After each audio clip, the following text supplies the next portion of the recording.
எழுதி வச்சுருக்கேன் சார், அதுலேயும் மறந்துட்டேன்னா ஒன்றும் பண்ண முடியாது. கரெக்டாக இருக்கா? ஓகே. எல்லாருக்கும் அன்பான மாலை வணக்கம். ரொம்ப மகிழ்ச்சி. அதாவது இது வந்து தேங்க்ஸ் கிவிங் மீட்டிங்னா, நீங்கள் இது வரைக்கும் எங்களுக்கு கொடுத்த ஆதரவுக்கு மட்டும் இல்லை, இனிமேல் இந்த படத்துக்கு கொடுக்க போகிற ஆதரவுக்கும் சேர்த்து தான். ஏன்னா இந்த படம் இன்னும் தியேட்டரில் நல்லா அதோட பர்ஃபார்மன்ஸ் பண்ணிக்கிட்டு இருக்குது. அது நீங்கள் இன்னும் எப்படி இது வரைக்கும் வந்ததுக்கு உங்களோட பங்கு எப்படி இருந்துச்சோ அதே மாதிரி திரும்பவும் தொடரணும் அப்படிங்கிறது தான் இந்த தேங்க்ஸ் கிவிங் மீட்டிங்கோட இது நினச்சிக்கிறேன் நான். ஏன்னா இது வந்து எனக்கு ஒரு நம்பிக்கை இருக்குது, இன்னும் ஒரு நம்பர் என்ன சார் வரும்னு.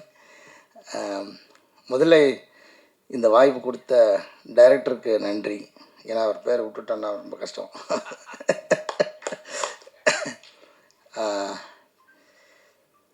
அப்புறம் ஃபஸ்ட்டு வந்து இந்த படம் ஆரம்பிக்கும் போது நான் கொஞ்சம் போர் அடிச்சேன்னா இன்றைக்கி ஒரு நாள் அட்ஜஸ்ட் பண்ணிக்கங்க, வேறு வழி இல்லை. இன்றைக்கி ஷூட்டிங் லீவ் போட்டு தான் வந்திருக்கேன். மற்ற படத்துலலாம் எஸ்கேப் ஆகிடுவேன், இதில் விட மாட்டேன்ட்டாங்க, கண்டிப்பாக வந்தே ஆகணும்னு சொன்னதுனால.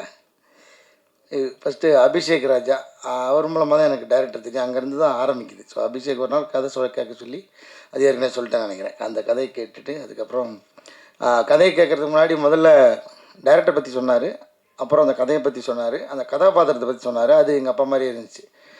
சரி, இதோட நமக்கு ஒரு நல்ல வாய்ப்பு இது கிடைக்க போகிறதில்ல, நம்ம அவர் கூட வாழ்ந்ததுக்கு அவராக வாழறதுக்கு ட்ரை பண்ணணும் அப்படின்னு சொல்லி இதுதான் அந்த ரோல் பண்ண முடிஞ்சது. நெருக்கமாக இன்றைக்கி எல்லோரும் இல்லை, இந்த படம் சம்மந்தமாக எந்த மேடையிலையும் எங்கேயுமே வந்து நான் வந்து அழுதுடவே கூடாதுன்றதில் ரொம்ப கான்சியஸாக இருந்தேன். இது இப்போ வரைக்கும் மெயின்டைன் பண்ணிட்டேன், இனிமேலும் மெயின்டைன் பண்ண நினைக்கிறேன்.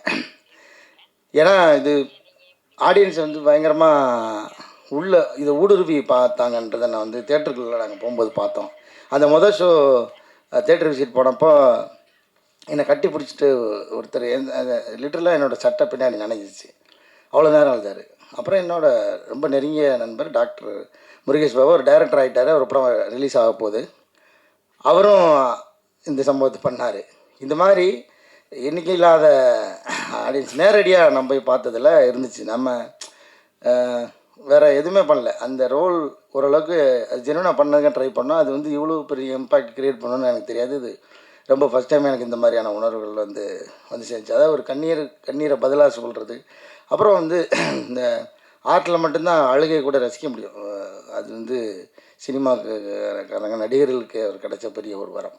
வேறு எந்த ஒரு துறையிலையும் ஒருத்தர் அழுகிறத ரசிக்கவே முடியாது, இதில் மட்டும் ரசிக்க முடியும். அது வந்து எனக்கு கிடைச்ச ஒரு பெரிய, எல்லோரும் கேட்பாங்க உங்களுக்கு மறக்க முடியாத பாராட்டுதுன்னு. இந்த படத்தில் கிடைச்ச அந்த நேரடி அந்த கண்ணீர் மல்க பாராட்டெல்லாம் இருக்குல்ல, அது வாழ்க்கையிலே மறக்க மாட்டேன் நான். அப்புறம் ஈபி இந்த படத்தை 2 ஈபி வந்து ஒரு மாட்டு வண்டிக்கு எப்படி 2 மாடோ, மோனிகா, அதுக்காக அவங்கள மாடுன்னு சொல்கிறேன்னு தப்பாக நினச்சிக்காதீங்க. ஷான் மோனிகா 2 பேரும் தான் அந்த வண்டியை கட்டி இழுத்துட்டு போனாங்க. அவங்களோட உழைப்பு மாடு மாதிரி இருந்தது. அதாவது மாடை சாதாரணமாக இடம் போடக்கூடாது, மனிதர்களோட வந்து பல காலமாக பல தொன்று தொட்டு வரலாற்று சிறப்பு மிக்கது. மனிதர்களோடு சேர்ந்து மனிதர்களோட வயிற்று பசி ஆறுறதுல ஆரம்பித்து இன்றைக்கி வரைக்கும் மாடோட உழைப்பு வந்து தவிர்க்க முடியாதது. அந்த மாதிரியான ஒரு உழைப்பு நீங்கள் கொடுத்துருந்தீங்க, உங்கள் 2 பேருக்கும் ரொம்ப நன்றி. அப்புறம் வந்து எல்லா இடத்துலையுமே அவரை மறந்துடுறோம் ரூபன், ஏன்னா அவர் பின்னாடி இருந்து ஒர்க் பண்ணதுனால அவர் முகமே தெரிய மாட்டேங்குது, ஆனால் காதில் அவரோட ஒர்க்கு கேட்டுக்கிட்டே இருக்குது.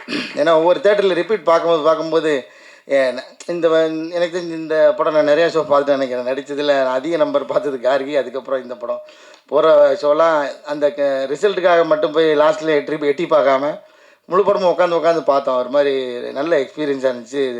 ரூபன் வந்து எவ்வளோ நுணுக்கமாக வேலை பார்த்துருக்காருன்றது நம்ம வந்து அது திரும்ப பார்க்கும்போது தான் தெரியுது. அது எப்படி கதையோட ஒன்றி இருந்ததுனால நமக்கு முதல் தடவை அவ்வளோவா என்னால் கவனிக்க முடியல. திரும்ப பார்க்கும்போது தான் தனித்தனியாக அவங்க வேலையெல்லாம் வந்து ரொம்ப சிறப்பாக தெரிஞ்சுது.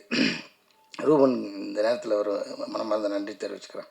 அப்புறம் மியூசிக் பாலசாரங்கன், இன்றைக்கும் என்னோடய இன்ஸ்டாகிராமில் நிறைய பேர் கொலாப் பண்ணி விட்றாங்க.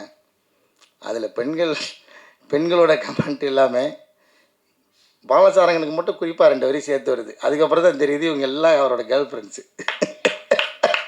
பிரியா, நல்லா கவனிச்சுக்க, நிறைய வந்துட்டுருக்கு. நான் வேறு ரெஃபரன்ஸ் எடுத்து வச்சுருக்கேன். ஆமாம் பல அனுப்பிச்சிட்றேன், பிரியாவுக்கு அனுப்பிச்சிட்றேன். என்னோடய ஒர்க்கு அபாரமானது. இதில் வந்து குறிப்பாக வந்து வடிவேலு சாருக்கு நன்றி சொல்லணும். அவர் வந்து அவர் நடிக்காத இன்னொரு படத்துக்கு குரல் கொடுத்து பாடியிருக்காரு. எங்களுக்கு அது ஒரு பெரிய நாங்கள் ஒரு ரொம்ப பெருமையாக அதை நினைக்கிறோம். அப்புறம் வந்து ஸ்னேகன் சார், லிரிக்ஸ் எழுதின ஸ்னேகன் சார், அப்புறம் வந்து எஸ்பி சரண் சார், அப்புறம் வந்து என்னோட ரொம்ப ஃபேவரட்டான கேஜி இது விஜய் சார் அவர் வந்து உருகி பாடியிருந்தார் அந்த பாட்டு. ரொம்ப நன்றி உங்கள் இசை டீமுக்கு வந்து ரொம்ப நன்றி. அப்புறம் சத்யராஜ் சார் இந்த ரோல் அதான் நம்ம உள்ள சின்ன வயசில் பார்த்து பயந்து சிரித்து எல்லாமாவும் அவரை வந்து கொண்டாடியிருக்கோம். அவர் கூட எப்படியாவது நடிச்சிருந்த காம்பினேஷன் இல்லாத எனக்கு கொஞ்சம் வருத்தம் தான். எனக்கு கூப்பிட்டுருந்தா சுப்பிரமணியன் ரோல் கூட நடிச்சிருந்துருப்பேன் நான். எனக்கு அவ்வளோ பிடிக்கும். எனக்கு சுப்பிரமணியன் இந்த படத்தில் ரொம்ப ஃபேவரட்டான ஆக்டர் சுப்பிரமணியன். அவரை நான் வந்து நிறையா ஷூட்டிங்கில் பார்த்துருக்கேன். அவர் ஸ்க்ரீனில் அவரோட ப்ரெசன்ஸை நான் பார்த்ததில்லை. இந்த படத்தை சார் இதுக்காக ரொம்ப நன்றி சார். எனக்கு அந்த பாட்டிக்கு அந்த ரோல் கொடுத்ததுக்காகவும் இவர் சுப்பிரமணியம் அந்த ரோல் கொடுத்ததுக்காகவும் உங்களுக்கு ரொம்ப ரொம்ப நன்றி சார். ஏன் சார்பில் சாரி அவங்க சார்பில் நான் நன்றி தெரிவிச்சுக்கிறேன் சார். சத்யராஜ் சாருக்கு இந்த இடத்துல ரொம்ப ரொம்ப நன்றி. அப்புறம் கோ ஆர்டிஸ்ட்டு லிஸ்ட்டு இப்போ ஞாபகம் இருக்குது ஷெல்லி. அவங்க வந்து அதை இப்போ சொன்ன மாதிரி கையில் புக்கோடு வந்துடுவாங்க. நமக்கு அதுவே பதட்டமாக இருக்கும். அவங்க என்ன ரொம்ப தரவாகிட்டாங்கன்னா நம்ம கொஞ்சம் கேப் விட்டோன்னா அவங்க அடித்து ஸ்கோர் பண்ணிடுவாங்களேன்ற பதட்டத்திலேயே தருவாங்களோட நடிக்கிற மாதிரி இருக்கும். அவர் சொன்ன மாதிரி டைரக்டர் வந்து சொன்னார், நான் ஃபஸ்ட்டு அவங்களோட பழகாததுனால ஒரு இறுக்கமாக இருந்தேன் அப்படின்ற மாதிரி சொன்னார். அப்புறம் வந்து ஃப்ளாஷ்பேக் அப்புறமா ஷூட் பண்ணும்போது ரொம்ப இயல்பாக இருந்துச்சு அப்படின்னு சொன்னார். ரொம்ப அவங்களோட அந்த கணவன் மனைவியோட அந்யோன்யத்தை பார்க்க முடிஞ்சுன்னு சொன்னார். கணவன் மனைவி அந்நியனும் இருக்கிற மாதிரி சீன் வச்சா தானே நீங்கள் பார்க்க முடியும். பட் எனிவே அவங்களோட ஒர்க் பண்ணது எனக்கு ரொம்ப ரொம்ப மகிழ்ச்சி. விஸ்வா வந்து பிகினர் மாதிரி இல்லாமல் ரொம்ப மெச்சோர்டாக ஆக்ட் பண்ணியிருக்கான். அவங்களுக்கு தெரியும் அந்த இயல்பு தன்மையில் ரொம்ப அற்புதமாக நடிச்சிருக்கான். உன்னுடைய வளர்ச்சிக்கு என்னுடைய பாராட்டுகளும் நன்றியும். ரோஷினி அவங்க வந்து நடிக்கும்போது எனக்கு காம்பினேஷனாக கொஞ்சம் கம்மியாக தான் இருந்துச்சு. பட் அந்த எங்கள் அப்பா வந்து எங்கள் அக்காவை ஆக்சுவலாக அப்படி கூடுவார். நான் அந்த இதை வந்து அவர்கிட்ட டைரக்டர்கிட்ட கொஞ்சம் அடம்பிடிச்சி அந்த டேர்மை வந்து உள்ளே வச்சுட்டேன். அந்த என்னடா பாப்பான்னு சொல்லி கூப்பிட்றது, அது வந்து பேர் சொல்லி கொடுக்க மாட்டார். அவர் அப்படி தான் கூப்பிடுவார். நான் ரோஷினி பார்க்காம அதான் அவர் ரோஷினி தான் நடிக்க போகிறாங்கன்னு தெரியும். அவங்கள மீட் பண்ணாமலே அந்த ஃபோன் கட் சீன் அதெல்லாமே எடுத்தாச்சு. அது வந்து ரொம்ப இம்பேக்ட்ஃபுல்லாக ஆனதுக்கு காரணம் ரோஷினியோட அந்த பக்கத்தில் இருந்த பர்ஃபார்மன்ஸு. அது ரொம்ப நன்றி ரோஷினி உங்களோட பங்களிப்புக்கு இந்த படத்துக்கு. அப்புறம் வந்து அண்ணன் நாங்கள் வந்து ஏன் கவுண்டர் ஐயான்னு சொல்லுவேன்னா 2-3 படம் நாங்கள் சேர்ந்து நடிச்சிருக்கோம். நீங்கள் என்ன வசனம் பேசினாலும் அதுக்கு ஒரு கவுண்டர் வச்சுக்கிட்டே இருப்பார். அந்த ஷார்ட்டு முடிகிறது அவர் மேலே தான் இருக்கணும். நீங்கள் விட்டு கொடுத்தா தான் உண்டு. ஏன்னா இப்படிக்கு அவர் தான் போடுவார். அந்த இப்படிக்கு போடுற வரைக்கும் சொல்லிக்கிட்டே இருப்பார். அதனால் நாங்கள் கடைசியில் விட்டு கொடுத்துருவோம். அது மாதிரி அதனால் கவுண்டர் ஏன்னு சொல்லுவேன். வந்து ஒரு சின்ன போர்ஷனாக இருந்தாலும் எங்களுக்காக வந்து எங்கள் கூட சேர்ந்து நடித்து கொடுத்துருக்காரு. ரொம்ப நன்றி ஐயா, மகிழ்ச்சி.